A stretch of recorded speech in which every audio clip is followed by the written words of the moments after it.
So, after listening to both sides of the gun debate, uh, I tend to lean towards the gun control, more towards the gun control side.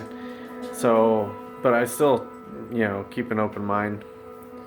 So, I was listening to both sides, and I actually was persuaded by the right, uh, the gun, pro gun argument. So I went and I got myself one, and I just wanted to do a real quick review of it.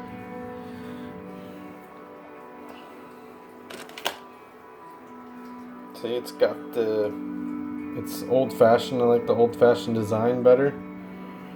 Um, it's got this blue part right here. I don't know what that does, but and then it's got a cool like design on the handle. I don't know if you can see it. And then of course this part, I can't do it with one hand, but that's part of it.